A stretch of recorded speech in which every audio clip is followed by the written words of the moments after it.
All right, welcome back. Sports Bash Live, 97.3 ESPN. Brought to you by East Coast Roofing, Siding, Windows, serving all of South Jersey. If you call, they'll show up online, eastcoastroofing.com. All right, what a weekend it was. You started to feel good about the Phils. One strike away, you were going to feel really good about the Phils. And then Saturday night, and then yesterday was kind of a stinker as well. Bob Wankel crossing broad as we take a look back at the Phillies weekend. I guess we start Saturday where they had 3 leads in that game. I thought Girardi had a tough night at the office. A lot of double switching, this, that, and the other thing going on. But they still had 3 shots to win that game, and they can't get it done, Bob. And that weekend just kind of epitomizes what this team feels like. Yeah, it really does. We've talked about it a few times, Mike, that, it's not just about what you've seen here through 35 games. It's when you look at 2018, 2019, 2020, you just feel like you're watching the same thing on repeat. The cast of characters changes a little bit. They've obviously made a lot of moves over the last few years, but at the heart of it, you just feel like you're watching the same thing over and over again. Only the Phillies, and I give them credit, can make you feel bad about a team after a 5-game win streak. They cannot, for whatever reason, get it done on the road. They can't seem to secure that 3-game series victory on the road. You go back to last September now, it's 9 consecutive series. They're 0-7-2 over their last 9 series on the road, and it's something that they have to figure out. And when you consider how they lost on Saturday night, like you said, 3 blown leads after the 8th inning, it's just it's a gut punch. And then they came back and they were absolutely lifeless last night. And I think it raises a lot of questions, a lot of the same questions that we've had about this team for a few years now. Yeah, I know. You look back at that, and Neris, he throws a fastball right down the middle of the plate. He needs 1 strike to get through that game. But it's like, okay, the bullpen's been better, but they blow 3 leads. But in the end, do you need to think about an upgrade, not replacing? Because I don't know that they have a better option at closer. But do you need to think about an upgrade from outside the organization at that position? Neris has had this job for years now, and it consistently has been replaced.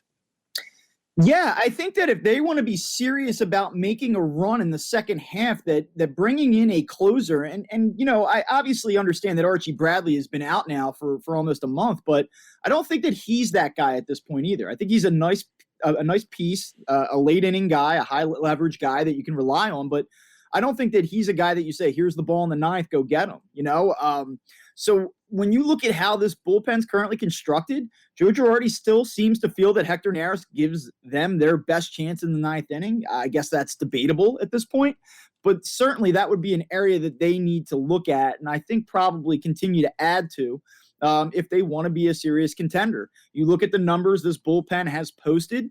A lot of it is because of single big innings for each individual guy. On a lot of nights, they do get the job done, but it's still a bottom third bullpen in terms of ERA.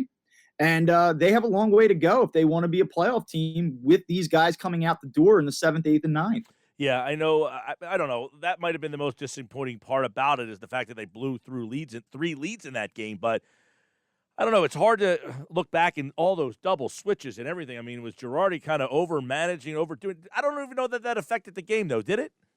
Yeah, there's a couple different ways you can look at it. Certainly, when you have a guy like Gene Segura, specifically, who is as hot as he is, to not have him take those at-bats late in the game, you can look at that and say this warrants criticism. But conversely, the Phillies were in position to win that game with the defense on the field 3 different times. Right. So if you're Joe Girardi, I understand the fan frustration in that sense.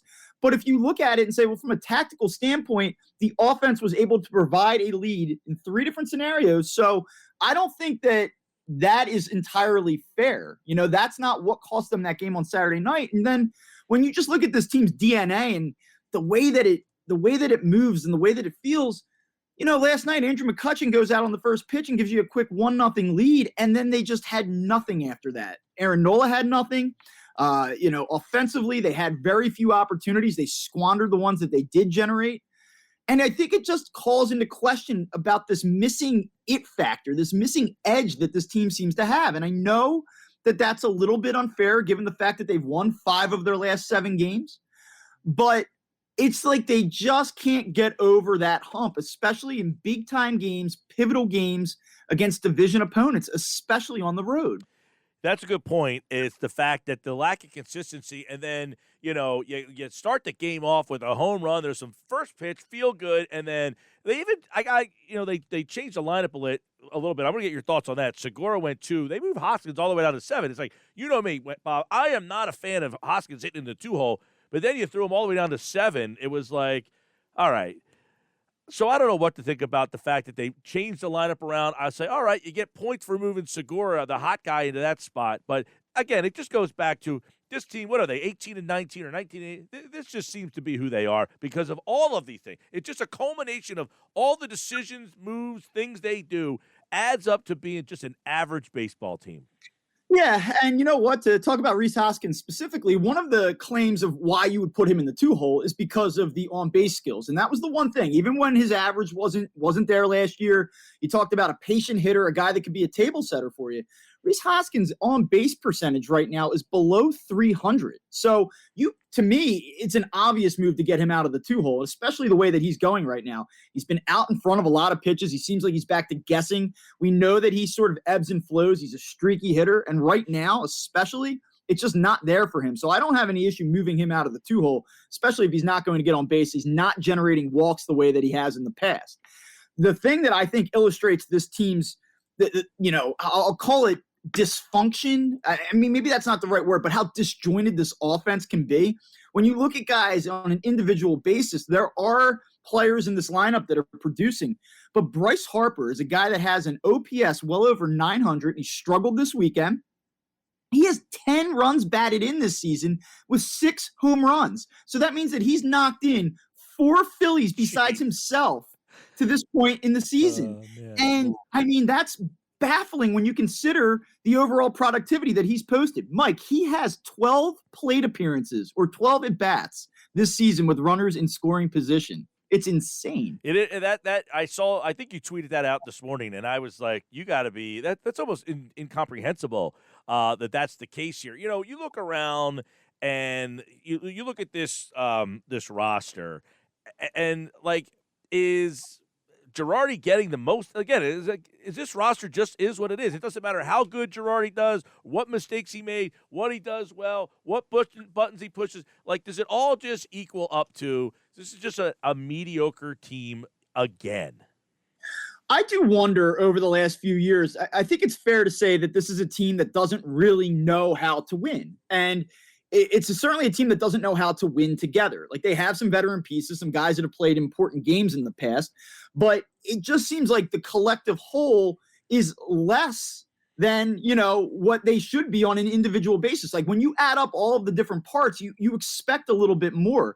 There just seems to be something in this team's DNA that hasn't quite given it the ability to go on those sustained streaks. And I recognize that there was a 5-game winning streak here recently, but I mean really going out and securing those big time games. And so I do wonder, and the thing that I kind of came back and I wrote about this morning, we can talk about the roster deficiencies. There are several, and they've been talked about since the winter. But I just wonder if there's a lack of belief in that clubhouse about really what they're capable of. Like, at some point, you can say, hey, it's 1 of 162, or we believe in the team that we have, but you add up all of these losses, and I do wonder if it starts to creep into the back of your mind, like, do we just not have it? Well, I mean, you look at last night's a prime example. We talked, a couple of weeks ago, it's all the people who don't want to call Aaron Nola ace. Well, then last night, that's why. Yes, he throws you that one game where you're like, that's ace-like. But you know what? That happens. There's bad pitchers in this league who spin a gem, and I'm not calling Nola bad, but it's the guy gives you a leadoff home run. You're on the road. You had that awful loss the night before, but my ace is on the mound, and he gives up 4 in the first inning. That's when I think you look around, and it's like the team that says, man, I got a bunch of number 2s and 3s, but I just don't have a 1. That seems to be the whole roster. I got a lot of good players. I just don't have that great one. And Harper supposedly is the great one, but he's never led a team to the playoffs either. Yeah, I mean, Real Muto's off to a great start. Bryce Harper, statistically speaking, is off to a great start. Aaron Nola, statistically speaking, is off to a great start.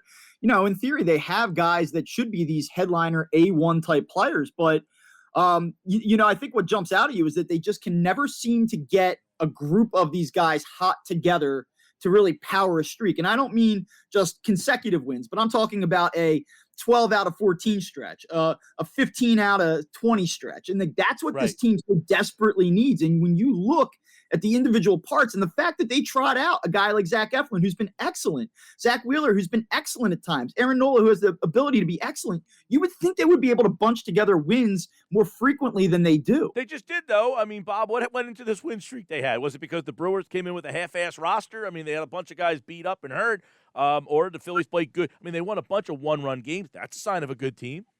Yeah, I mean, there's something to be said for that. They showed they were able to bear down late at home. But again, I think that the key qualifier there is at home. The Phillies have been really good at home now for a number of years. They have to figure out a way to win away from Citizens Bank Park. And they can say that, Aaron Nola was asked about this last night after the game. I believe Jim Salisbury of NBC Sports Philadelphia said, hey, can you pinpoint why you guys haven't been able to win away from home? And I asked Bryce Harper about it last month when they were swept by the Mets up in New York. And it was like, no, we haven't really given it much thought, is what Aaron Nola said last night. And Bryce Harper said, we just have to be better. I mean, you can say that, but at some point you have to kind of look at each other and say, like, enough's enough. And they may not want to answer that question, and they might think it's ridiculous and narrative driven on the media's part.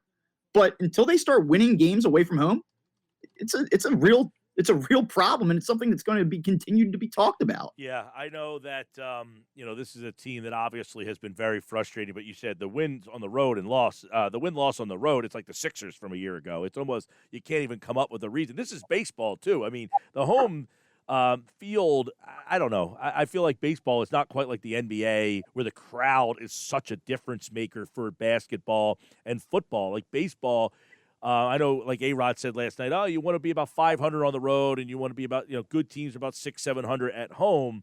But it's just so bizarre that baseball has that big of a discrepancy if you're the Phillies. Let me ask you this. Is Vince Velasquez now in the rotation, for God's sakes? Has he usurped Matt Moore? I think it's a fair question to ask, and I would say at this point that you almost have to leave him in the rotation, which I can't believe that we're having this conversation and that I just said that. But I mean, when you look at what he's done in his few starts, I mean, if we're doing it based on merit, then yeah, I mean, I guess he deserves to be in the rotation, certainly over Matt Moore, who really gave you no shot in those 3 starts that he made. I mean, Moore was just terrible in those 3 starts before he went on the COVID list. And so, I mean, where they're at right now, I suppose that Vince Velasquez, who has a 3.20 ERA in his 4 starts, probably deserves at least 1 or 2 more turns until he proves otherwise, that he doesn't belong, which he probably will. You said don't write off these early season Phillies wins at Bob Wankel CB. Follow him. Each one builds a case and pressure for the team to make an aggressive midseason addition or 2. Is that something that they would be inclined to do if they're hovering right around this 500 mark? Yeah, I mean, I'm a big believer. I hear a lot of people say, hey, it's April, it's May. These wins don't matter as much as they do in September. That's when the big boys come out. And I agree with that in most cases. But I think that the Phillies are in a prove-it mode to this ownership and to this front office. If they show enough and they've stockpiled enough wins here, I do believe that the front office will be aggressive at the deadline. Now, I don't know if they're going to blast over the luxury tax. I don't know that they're going to mortgage their future, but I do think that the economics of baseball right now present an opportunity for the Phillies to maybe not part ways with significant prospects and add meaningful additions if they're willing to pay on the back end of it. And if they are in position and within a handful of games of the playoffs, then yeah, I think it's something that they may do. All right, I'll leave you with this. Archie Bradley, what do we know about when he might be returning? He'll throw a simulated game, I believe, today. And I think that the expectation is that if all goes as planned, you would probably see him at the beginning of next week when they return home. I believe they play the Marlins after they go to Washington, and then they play through with the Blue Jays this weekend. He could be a nice boost in the arm. I liked him in the clubhouse, too. He felt like the guy that the fans liked, and that he was the guy that you can, say, hey, he's got us up. And they've been missing that feeling, I think, with Archie Bradley. He's Bob Wankel. Check out all his Phillies coverage over at crossingbroad.com. And the Phillies, oh, man, what a weekend this was. It kept me up late Saturday. I actually bailed out. When they got the 1 lead in the 10th, I said, all right, that's it. I've had enough. I woke up and I said, I didn't even know they blew a 3-run lead until I woke up the next morning and found out. But I was watching a little Elon Musk on SNL Saturday night. You didn't flip over? You didn't flip over? Come on, man. I mean, I was on the Phillies, but I had to check in. Bob Wankel, Crossing Broad. Thanks, Bob. Thanks, man. All right, and he, like all guests, appeared via the Boardwalk Honda hotline. And boy, oh boy, what a day this has been. We got plenty more to come, including Jake Fisher. He's going to talk about his new book, which came out. It's out now. It's called Built to Lose, How the NBA's Tanking Era Changed the League Forever. I got questions for him coming up next here on the Sports Bash Live on 97.3 ESPN. This hour of the show, it's brought to you by PropSwap, where America buys and sells sports bet. Find out how at PropSwap.com or download the PropSwap app today.